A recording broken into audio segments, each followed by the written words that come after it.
Саламатсыздар, урматтуу телекөрүүчүлөр.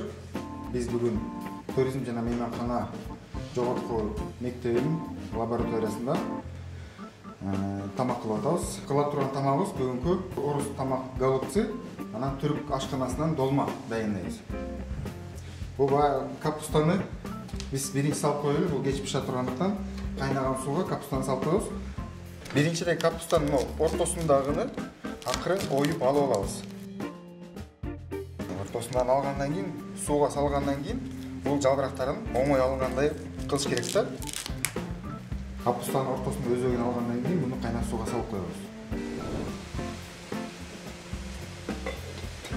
Капуста голубцага керектүүлүүчү азыктар бул бышкан күрүч, пияз, жашылча, анан чеснок.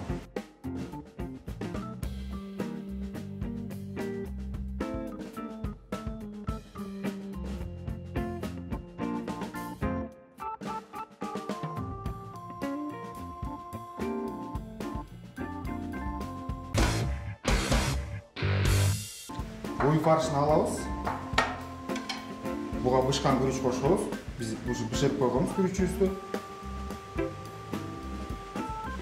Жумурта кошобуз.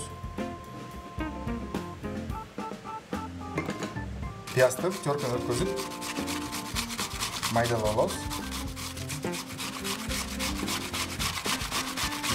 Андан соң туз, черный перец,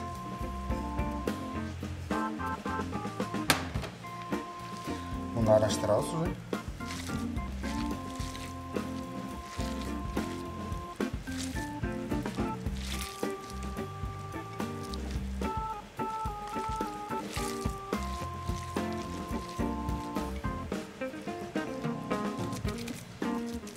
Kapustamız pişip kaldı.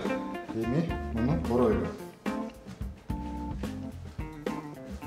Farştan biraz alabız.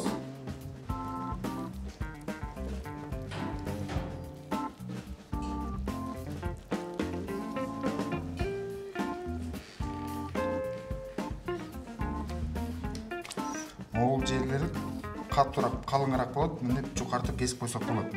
Оролгонго силерге тоскоолдук болбосун.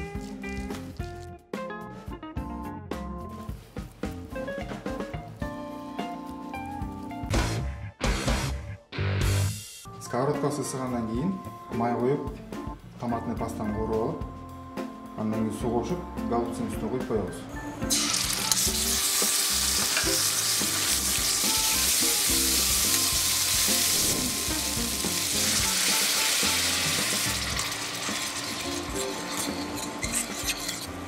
Үйдө болгон жашылчаларды майдалап туруп алып, соус койгандан кийин голубцанын үстүнө себелеп койсок болот. Соусумуз даяр болуп калды. Соусту голубцанын үстүнө коебуз.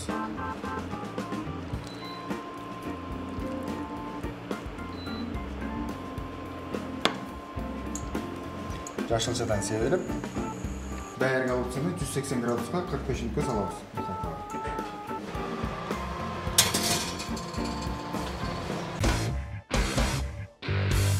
Биз калпаган фаршыбыздан азыр долма кылабыз. Болгону айырмасы буга биз азыр кинза кошобуз дагы, анан чеснок кошобуз.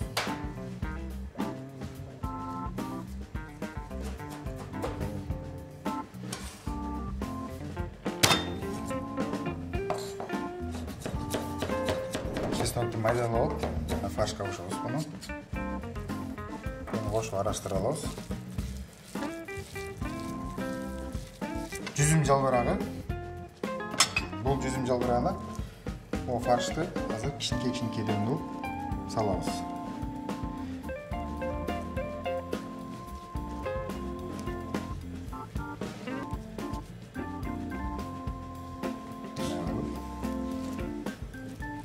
Жүзүм жалбырактары дүкөндөрдө даяр сатылат.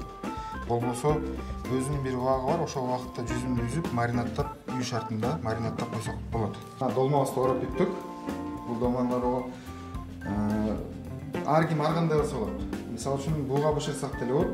Сковородкага салып, үстүн сөзсүз бир нерсе менен бастырып койсок, баягы жалбырактар ачылып кетиши мүмкүн. Ошо мен азыркы баягы учурда мен азыр сковородкага салып эле силерге көрсөтүп берейин.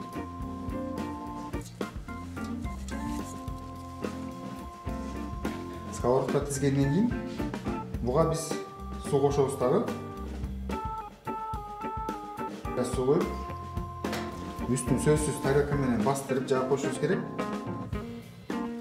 Анан үстүнө бир оор нерсе бастырып коюшубуз керек. Бул ушундай кайнагандан кийин жарым сааттан кийин даяр болот. Биз азыр винегрет салатын кылабыз. Винегрет салаты өзгөчөлүгү болгону кызыл фасоль кошулат. Кызыл фасолду биз өзүнчө бышырып алдык. Бул кеч бышкандыктан биз эрте бышырып алдык, муну дайындап силерге көмөк көрсөтөлү. Кызылчаны силер билгендей эле кызылчаны 4-5 кылып, баарын 4-5 кылып туруп алабыз.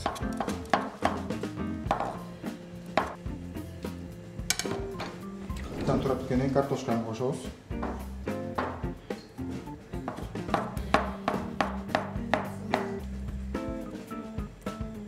Андан кийин морковка, сабизди, туздалган бадыран кошуп атабыз буга.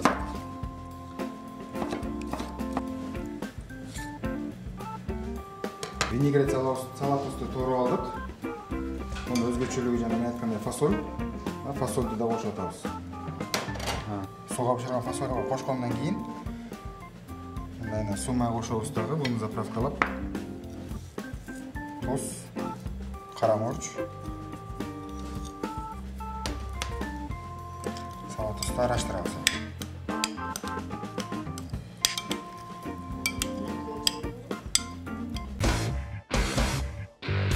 Салатыбыз даяр болду. Винегрет салатыбыз. Муну салып. Мына телекөрүүчүлөр, биздин да голубцубуз даяр болуп калды. Муну биз салып коюп тарелкабызга. Мына голубцубуз салгандан кийин сметана же болбосо каймак куюп койсок болот. Мына биздин долмабыз да даяр болуп калды.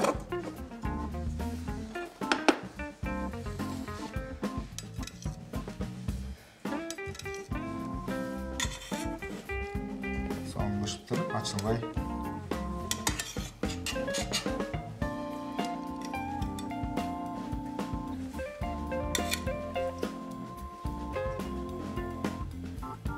Мына биздин долман соусу бул өзгөчөрөөк да бетте. Азыр баягы үйдөгү болгон жашылчан кошсок деле болот. Айранга кефир же айран айырмасы жок. Анан чеснок кошуп коебуз буга майдаланган.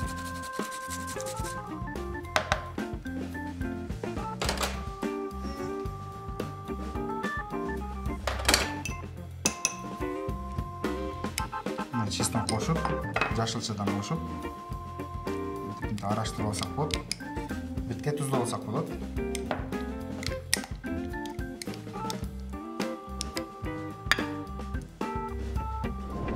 Урматтуу телекөрүүчүлөр, мына биздин долмабыз менен голубцы жана салатыбыз даяр болду. Тамагыңызга таттуу болсун, туура тамактаныңыздар.